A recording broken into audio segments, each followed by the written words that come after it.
الحمدللہ وکفا وسلام علی عبادہ الذین اصطفیٰ اما بعد۔ اللہ تعالی نے قرآن کریم میں یہودی علماء کا ذکر کیا ہے، اور اللہ نے یہ بتایا ہے کہ یہودی علماء اور مشائخ انہیں کیا کرنا چاہیے تھا اور وہ کیا کرتے رہے۔ مثلاً یہ فرمایا ہے کہ لولا ینہاہم الربانیون، ان یہودیوں کے وہ پیر اور مشائخ جو ربانی کہلاتے تھے، یعنی رب والے،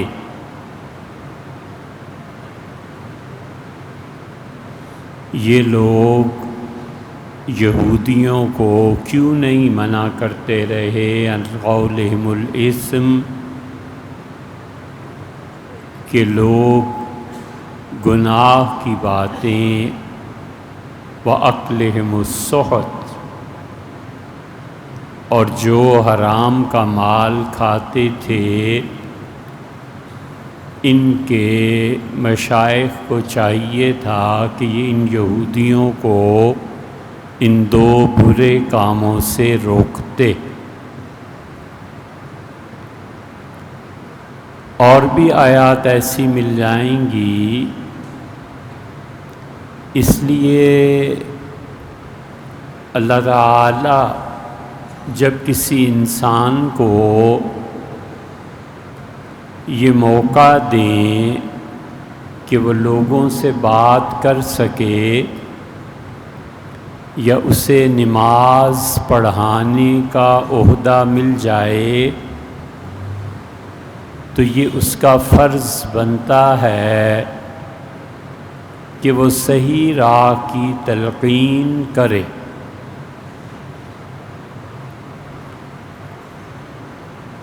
اس لیے ملک کے جو حالات چل رہے ہیں اور سارے معاشرے میں ایک بھونچال آیا ہوا ہے، اور خاص طور پہ ہمارے نوجوان لڑکے، جوان لڑکے ایک تبدیلی چاہتے ہیں، تو یہ مناسب معلوم ہوا کہ اس منبر پہ بیٹھنے کا حق یہ ہے کہ ہم اپنے بچوں کو کم سے کم یہ بتائیں کہ بیٹے قوموں میں انقلاب کیسے آتے ہیں، اور جو انقلابی لوگ ہوتے ہیں وہ کن اوصاف کی بنیاد پر اٹھتے ہیں۔ سیاسی جماعتیں، ان میں جو لوگ تکلیف اور سزا پا رہے ہیں، اور جو خود سیاست میں تکلیف اور ایذا کو برداشت کر رہے ہیں یا دے رہے ہیں، یہ سب اپنے ہی ہیں، مسلمان ہیں، اس ملک سے تعلق رکھنے والے پاکستانی ہیں، اور ہمارے اور ان سب کے کئی رشتے ہیں۔ ایک ہے تہذب، کسی پارٹی میں مل جانا اور کسی کو اچھا اور کسی کو برا کہنا، یہاں یہ بات نہیں ہے۔ ایک ہے سیاست کی سوچ، وہ بھی نہیں ہے۔ آنکھیں بند ہیں بالکل، اور کوئی غرض نہیں ہے کہ کون صحیح اور کون غلط، بس اتنی سی بات ہے کہ جو بھی دو چار افراد سننے والے ہیں، ہم اپنے بچوں کو یہ بتائیں کہ بچوں قومیں کیسے ابھرتی ہیں، کیسے انقلاب برپا ہوتے ہیں، اور کیا چیز ہے جو انقلابیوں میں ہونی چاہیے۔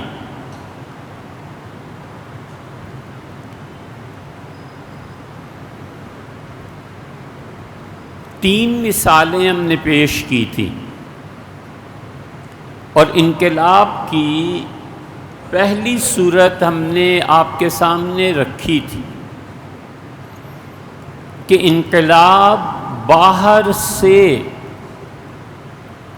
برآمد کیے جاتے ہیں، اور غیر ملکی طاقتوں کو یہ دعوت دی جاتی ہے کہ تم آؤ اور ہمارے حالات کو سنوارو۔ اور ان میں بڑی مثال سمجھنے کے لیے ہم اگر تفصیل سے بات شروع کریں تو اس طرح تو 3 سال بھی پوری نہ ہو، ہم صرف اشارے کر رہے ہیں، آپ تاریخ کو خود پڑھیے۔ ہندوستان میں آخری ہستی جو مسلمانوں کو اس عروج تک لے گئی کہ اس کے بعد زوال ہی ایک چیز رہ گئی تھی، وہ سلطان اورنگزیب عالمگیر رحمۃ اللہ علیہ کی تھی۔ 1650 میں جب وہ گجرات کے گورنر بنائے گئے شاہ جہان بادشاہ کی طرف سے، تو اس شخص کی اتنی وسیع نظر تھی کہ وہ جانتا تھا کہ مراکش اور برطانیہ یہ ایک دوسرے کے ساتھ لڑ رہے ہیں، اور برطانیہ یہ چاہتا ہے کہ اس کی حکومت پوری دنیا پر قائم ہو جائے۔ اس نے ایک قدم اٹھایا گورنر بنتے ہی، اور اس نے سارے صوبے میں کلمی شورا اس کی قیمتیں اتنی بڑھا دیں کہ لوگوں کے لیے خریدنا ممکن نہیں رہا۔ شاہ جہان بادشاہ کو شکایت کی گئی، بادشاہ نے خط لکھا اورنگزیب کو کہ یہ کیا کیا ہے، بڑی تفصیل کی بات ہے مگر ہم بالکل اشارے کر رہے ہیں۔ تو انہوں نے لکھا کہ کلمی شورا یہاں سے بحری جہازوں کے ذریعے، چونکہ سب سے زیادہ سستا یہاں ہے، لندن منتقل کیا جاتا ہے، اور انگلینڈ والے اس سے بارود بنا کر مراکش کے مسلمانوں کو ذبح کرتے ہیں، اس لیے میں نے مہنگا کر دیا ہے کہ کم سے کم مسلمان امت کے زوال میں ہماری شرکت نہیں ہونی چاہیے۔ اس عظیم ہستی کا انتقال 1707 میں ہوا۔ 1807، 1907 اور 2007 پچھلے 325 سال سے کوئی آدمی اتنا بڑا پیدا ہوا بھی تو قوم نے قدر نہیں کی۔ علامہ اقبال نے لکھا ہے اس کے متعلق اور ٹیپو کے متعلق کہ ہمارے ترکش کا یہ آخری تیر تھا، ترکش مارا خدنگ آخری تیر جو ہم چلا سکتے تھے وہ ٹیپو سلطان تھا اور اورنگزیب تھا، 2، اور تیسرے کم اضافہ کرتے ہیں تو نواب سراج الدولہ تھے۔ اس لیے 1707 کے بعد 2 طاقتیں بہت تیزی سے اٹھی ہیں۔ حضرت شاہ ولی اللہ رحمۃ اللہ علیہ ان دونوں طاقتوں پر نظر رکھے ہوئے تھے، اور حیرت کی بات ہے کہ انگریز جو بنگال تک پہنچ گئے تھے، یہ حضرت شاہ ولی اللہ رحمۃ اللہ علیہ کی نظر سے کیسے رہ گئے؟ 3 طاقتوں کے خلاف انقلاب لا کر ہندوستان کو اور مسلمانوں کو بچانا تھا، اور ان میں پہلی طاقت پنجاب کے ان سکھوں کی تھی جو اٹھتے اور چھاتے چلے جا رہے تھے، دوسری طاقت جنوبی ہند سے اٹھ رہی تھی، اور یہ جو کوکن ہیں مدراس اور ان علاقوں سے، یہ سارے لوگ ہندو یہاں سے اٹھے ہوئے تھے، اور وہ مرہٹوں کی طاقت تھی۔ اور شاہ ولی اللہ رحمۃ اللہ علیہ جانتے تھے، مرد دانا، کہ یہ دونوں طاقتیں کس طرح ہندوستان کو پیس کے رکھ دیں گی، اور یہ دونوں مذہبی طاقتیں اگر غالب آ گئیں تو مسلمان گئے۔ رنجیت سنگھ بڑا عقلمند، بڑا ذہین، اور رنجیت سنگھ اتنا اپنی اندرونی فیصلوں کی بنا پر بڑا آدمی تھا، جیسے بابر بادشاہ، جیسے نیپولین، یہ سلطنتوں کی بنیاد رکھنے والے دماغ تھے۔ وہ تو سکھوں نے رنجیت سنگھ کی قدر نہیں پہچانی، اور اللہ کی مشیت غالب آئی، ورنہ انگریز سارا ہندوستان فتح کر چکا تھا، پنجاب کو نہیں چھیڑا، اس لیے کہ وہ اس انتظار میں تھا کہ کسی طرح وہ مرے، اور جب مر جائے تو اس کے بیٹے آپس میں لڑیں، پھر ہم جائیں گے پنجاب، اور یہی ہوا۔ اس نے خطوط لکھے برطانیہ میں، فرانس میں، جرمنی میں، اور رنجیت سنگھ نے کہا کہ اپنے وہ جرنل میرے پاس بھیجو جو ریٹائرڈ جرنل ہیں، تاکہ میری فوج کو، سکھوں کو ٹریننگ دی جا سکے، اور وہ میرے ملک میں اٹھتی ہوئی سازشوں کو ختم کر سکیں۔ چنانچہ جنرل ونٹورا فرانس سے آیا، اور رنجیت سنگھ نے کہا کہ دروازے کھلے ہیں، میرے اموال کے اور خزانے کے، تم نے حل کرنا ہے مسئلہ سید احمد شہید رحمۃ اللہ علیہ کی تحریک کا۔ اور جنرل ونٹورا نے پھر وہ کچھ کیا جو بالا کوٹ میں ہوا۔ وہ اتنا فکر مند تھا سکھوں کے غلبے کا کہ اس نے اپنی بیٹی فرانس کے ایک جنرل سے بیاہ دی۔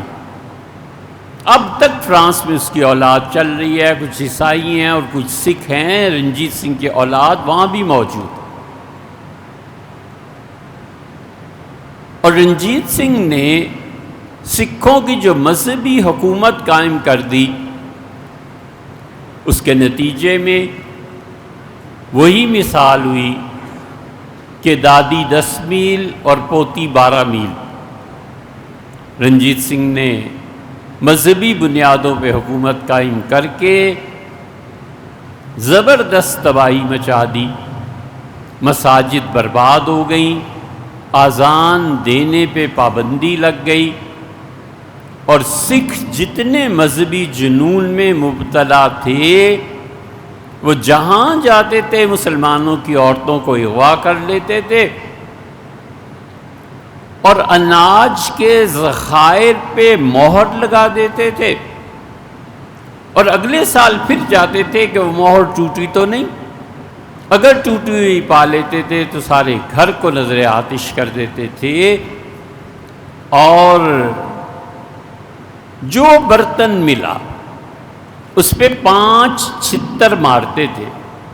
اور سکھوں کے نزدیک غیر سکھ جو ہیں ان کے برتن 5 مرتبہ جوتا مارنے سے پاک ہو جاتے ہیں، تو مسلمانوں کے برتن اس طرح سے پاک ہو جایا کرتے۔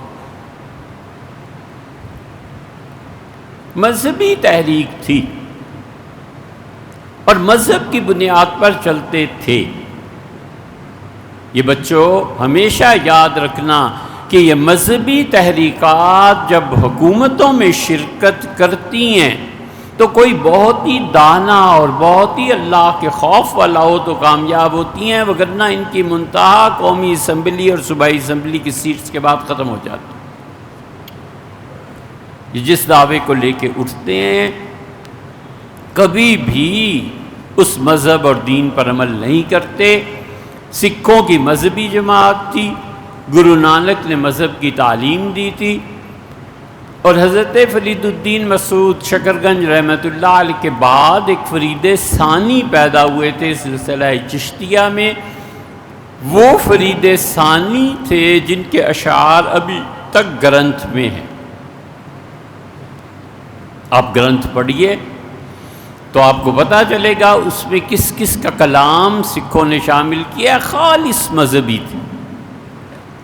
یہ تو تیغ بہادر تھے، انہوں نے کچھ سیاسی بالوں پر نکالنا شروع کیے، اور ان کے بعد گرو گوبند سنگھ آ گئے.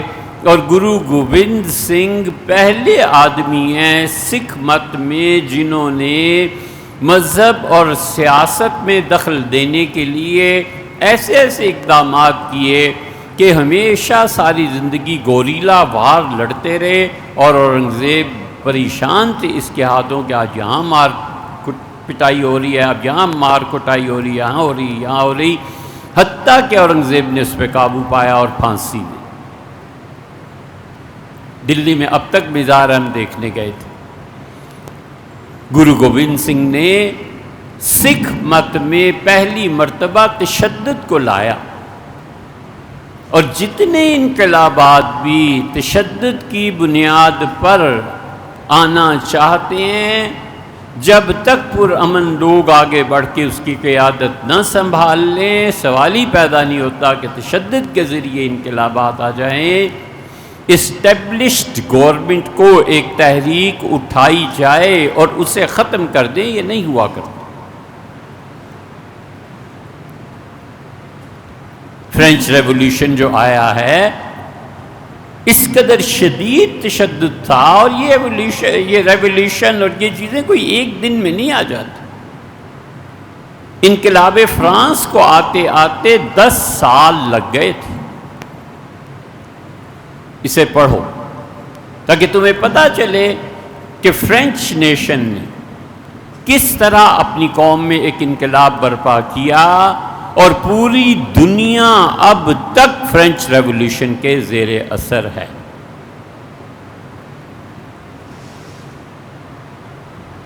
ہم اپنے نوجوان اس اگلی نسل کو غیرت دلانے کے لیے کہتے ہیں، اور کوئی وجہ نہیں. اللہ معاف کرے، ہم 16-17 سال کے تھے جب یہ سب پڑھ کے فارغ ہو گئے تھے کہ فرینچ ریولیوشن کیا تھا، اور لنکن کیا تھا، اور یہ نیپولین کیا تھا، اور یہ جو کارل مارکس تھا یہ کیا تھا. 16-17 سال کی عمر میں سب پڑھ لیا تھا. آپ کیوں نہیں پڑھتے؟ آپ کو کیا مصیبت پڑی ہوئی؟ 10 سال لگے اس فرینچ ریولیوشن. اور سکھوں کی حکومت میں جب تشدد شروع ہوا تو پنجاب مرکز بن گیا، اور اس کے بعد وہ پنجاب سے اٹھے اور کابل تک پہنچ گئے. کابل میں پٹھانوں میں اب بھی سکھ پائے جاتے ہیں. ایک یہ تحریک اٹھی، اور حضرت شاہ ولی اللہ رحمۃ اللہ علیہ بڑے پریشان تھے اس لیے کہ دلی تک پر حملے ہو رہے تھے، اور شاہ ولی اللہ رحمۃ اللہ علیہ ان سکھوں کے ہاتھوں تنگ تھے. اور مسلمانوں کا خون اور عورتیں، یہ 2 چیزیں سکھوں نے بالکل درست قرار دے دی تھیں. اسی لیے 47 میں جب تقسیم ہوئی ہے تو اس وقت بھی مسلمانوں کو بہت بڑا نقصان انہوں نے پہنچایا. ایسے ایسے سکھ بہادر تھے کہ مثلا 10 آدمیوں کو پھانسی کی سزا انگریزوں نے سنائی. ہر ایک کہتا تھا پہلے مجھے پھانسی چڑھاؤ، پہلے مجھے پھانسی چڑھاؤ. جو انقلاب وہ اپنے ذہن کے مطابق لانا چاہتے تھے یا حکومت کو بچانا چاہتے تھے، وہ صحیح معنی میں اس انقلاب کے لیے قربانی دینے کو تیار تھے. لاہور کو انگریزوں نے پھانسی کی جگہ مقرر کر دی تھی، اور لوگوں کے، انسانوں کے، سکھوں کے خون سے لاہور کو رنگ دیا تھا، اس لیے کہ لاہوری بڑے انقلابی لوگ تھے.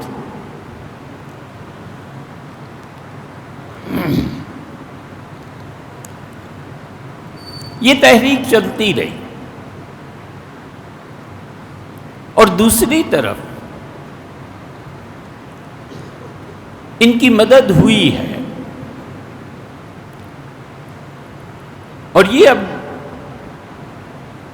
عمر نہیں رہی، لیکن یہ بھی آتا ہے کہ حضرت مجدد الفسانی سرہندی رحمۃ اللہ علیہ کے خلیفہ خواجہ آدم بن نوری نور اللہ مرکزہ زندہ تھے۔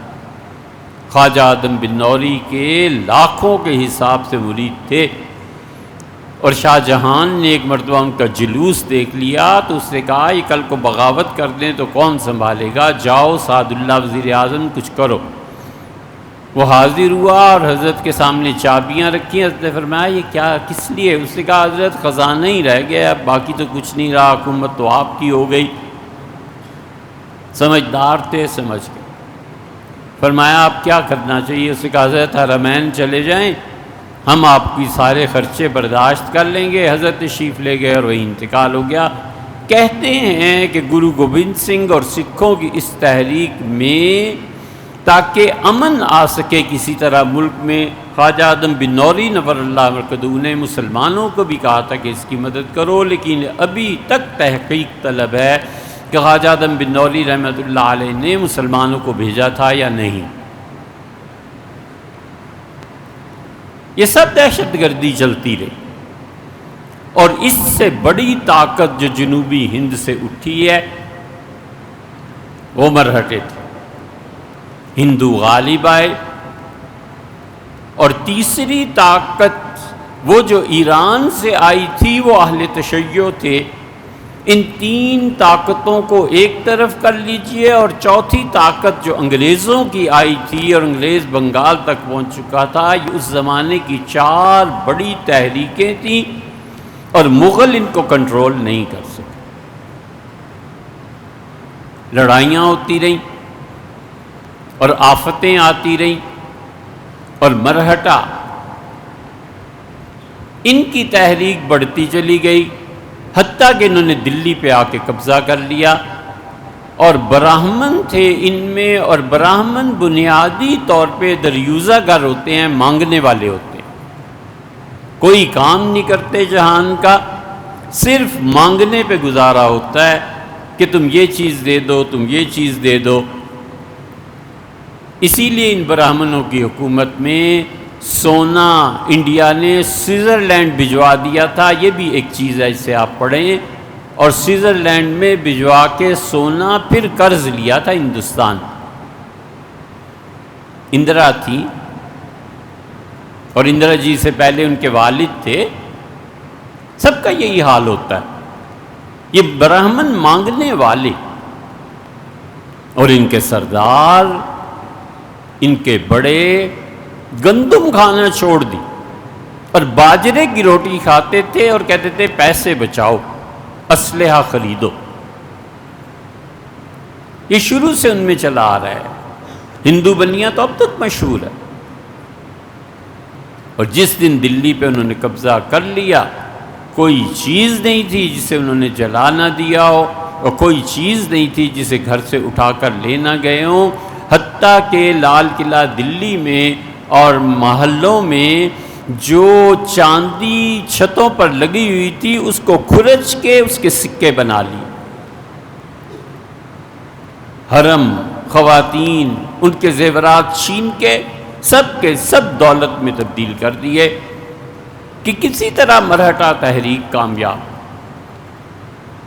شاہ ولی اللہ رحمۃ اللہ علیہ دیکھ رہے تھے، اور شاہ صاحب تنگ آئے ہوئے تھے، اور شاہ صاحب جیسا دانا آدمی اس زمانے میں جب مرہٹوں نے دلی کو فتح کر لیا اور قریب تھا کہ مسلمان بہت سے قتل ہو گئے، خون سے غرض تھی، عورتوں سے غرض تھی، پیسے سے غرض تھی، اس موقع پہ جو انقلاب آیا ہے وہ باہر سے آیا، اور تھا وہ بھی بڑا خطرناک۔ نواب نجیب الدولہ، نواب شجاع الدولہ، دوندے خان، یہ تین شخصیات تھیں وہاں، اور چوتھے حضرت شاہ ولی اللہ رحمۃ اللہ علیہ تھے۔ شاہ صاحب نے احمد شاہ ابدالی کو خط لکھا، نجیب الدولہ نے خط لکھا، شجاع الدولہ نے خطوط لکھے اور احمد شاہ ابدالی کو کہا کہ کسی طرح آپ آئیں اور ہندوستان کی حکومت کو بحال کریں، نہ سکھ اور مرہٹے یہ اتنا سر اٹھائے ہوئے ہیں کہ قریب ہے اسلام ختم ہو جائے۔ حضرت شاہ ولی اللہ رحمۃ اللہ نے خط لکھا، جواب نہیں ملا، پھر خط لکھا، جواب نہیں ملا، پھر خط لکھا، اور اس میں لکھا کہ رسول اللہ صلی اللہ علیہ وسلم کی روح مبارکہ کو آپ کے سامنے سفارش کے لیے پیش کرتا ہوں، اللہ کا واسطہ ہے، حضور اقدس صلی اللہ علیہ وسلم کی روح مبارکہ کا واسطہ ہے، اس ہندوستان کو بچائیں وگرنہ بڑی تباہی مچے گی۔ نتیجہ یہ نکلا کہ احمد شاہ ابدالی آئے اور پانی پت کی تیسری جنگ ہوئی اور 10 لاکھ کے قریب ہندو مارے گئے، سکھ مارے گئے۔ اس میں جو مسلمان تھے جن کا توپ خانہ اور ابراہیم توپ خانے کا سربراہ تھا اور وہ ہندوؤں کے ساتھ ملا ہوا تھا، یہ سب مارے گئے، اور اس کے بعد جا کر اس انقلاب سے احمد شاہ ابدالی آئے، اور احمد شاہ ابدالی نے آ کے بر صغیر کے مسلمانوں پر ایک طرح کا احسان کیا، اور پھر وہ بڑھے ہیں یہاں تک کہ اجمیر شریف تک پہنچ گئے، اور پورا ہندوستان انہوں نے مسلمانوں کی جھولی میں دوبارہ ڈال دیا۔ اور اس وقت ہندوستان کے متعلق بڑے بڑے یہاں کے جو لیڈر تھے انہوں نے کہا کسی طرح آپ یہاں رک جائیں، مت واپس جائیں۔ مورخین کہتے ہیں کہ احمد شاہ ابدالی کی غلطی تھی، انہوں نے یہاں سے مال غنیمت سمیٹا، واپس چلے گئے۔ 50,000 کے قریب تو ہاتھی وہ یہاں سے لے گئے تھے، سونا لے گئے، چاندی لے گئے۔ معاشی اعتبار سے ہندوستان کی معیشت دنیا کا 26% حصہ یا 21% حصہ یہ مغل ادا کرتے تھے۔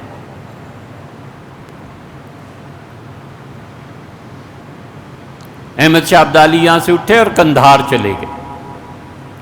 کہتے ہیں مورخین کی ان کی سیاسی غلطی تھی، لیکن یہ ایک انقلاب برپا ہو گیا، اس انقلاب کو سنبھالنے والے لوگ نہیں ملے۔ لیکن وہ جو 3 مثالیں آپ کو دی تھیں،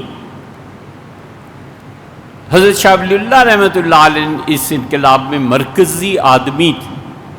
ان کی کتاب حجت اللہ البالغہ آپ پڑھیں، الخیر الکثیر پڑھیں، تو صاف پتہ چلتا ہے کہ اس بندے نے کیا لکھا ہے۔ اور اگر آپ ان کی کتاب تفہیمات وغیرہ پڑھیں تو دنیا میں جس طرح ورلڈ آرڈرز جاری ہوتے ہیں، شاہ صاحب رحمۃ اللہ علیہ نے اس زمانے میں دنیا کا ورلڈ آرڈر لکھا، لیکن افسوس یہ ہے کہ کارل مارکس ایک طرف تھا اور اس کے معیشت کے فلسفے کو جرمنی کے بجائے رشیا کے لوگوں نے قبول کر لیا، اور پھر وہ آفت آئی ہے کارل مارکس کے ذریعے سے کہ اب تک وہ جاری ہے، اور چین اس فلسفے پہ عمل کر رہا ہے، روس اس فلسفے پہ عمل کر رہا ہے، سویڈن اور ناروے اور ان لوگوں نے اسی فلسفے کی بنیاد پر اپنی آبادیاں قائم کی ہیں اور اپنے نظام چلا رہے ہیں۔ آپ ان سب کو پڑھیں گے تو آپ کو اندازہ ہوگا کہ جو انقلابات آیا کرتے ہیں پھر وہ اپنے گرد و پیش کو متاثر کرنے کے بعد صدیوں تک قائم رہتے ہیں۔ یہ چیز ہوتی ہے۔ پہلی مثال ہم نے دینی تھی، آپ کو دی۔ دوسری مثال اس کی وہ ٹیپو سلطان، انشاءاللہ آئندہ ذکر کریں گے۔ اور اسی لیے ٹیپو سلطان اپنی شہادت کے بعد بھی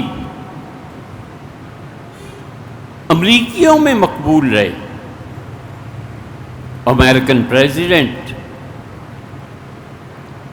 تھامس جیفرسن وہ قرآن پڑھتا تھا،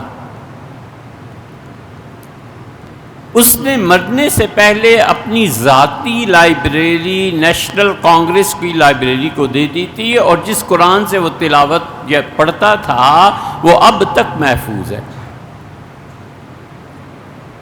اور زندگی میں اس نے جن لوگوں کی تعریف کی ان میں ٹیپو سلطان تھے، اور وہ کہتا تھا کہ ٹیپو سلطان ایسا آدمی ہے کہ اگر ہندوستان میں اس کا غلبہ ہو گیا تو پھر برطانوی سلطنت ختم ہو جائے گی۔ امریکہ کی پالیسی یہ تھی کہ دنیا میں جتنے بھی انگلینڈ کے خلاف ہیں ان سب کو جمع کر لیا جائے، کیونکہ خود برطانیہ نے امریکہ پہ قبضہ کیا ہوا تھا اور امریکہ نے آزادی حاصل کی تھی برطانیہ سے، اس لیے وہ چاہتے تھے کہ برطانیہ کا کسی طرح نام ختم۔ اس سلسلے میں نیپولین آئے، اس سلسلے میں ٹیپو اٹھے، اس سلسلے میں امریکن پریزیڈنٹ اور عوام اٹھے۔ یہ سب کے سب برٹش امپائر کے خلاف تھے۔ نیپولین قرآن پڑھتا تھا۔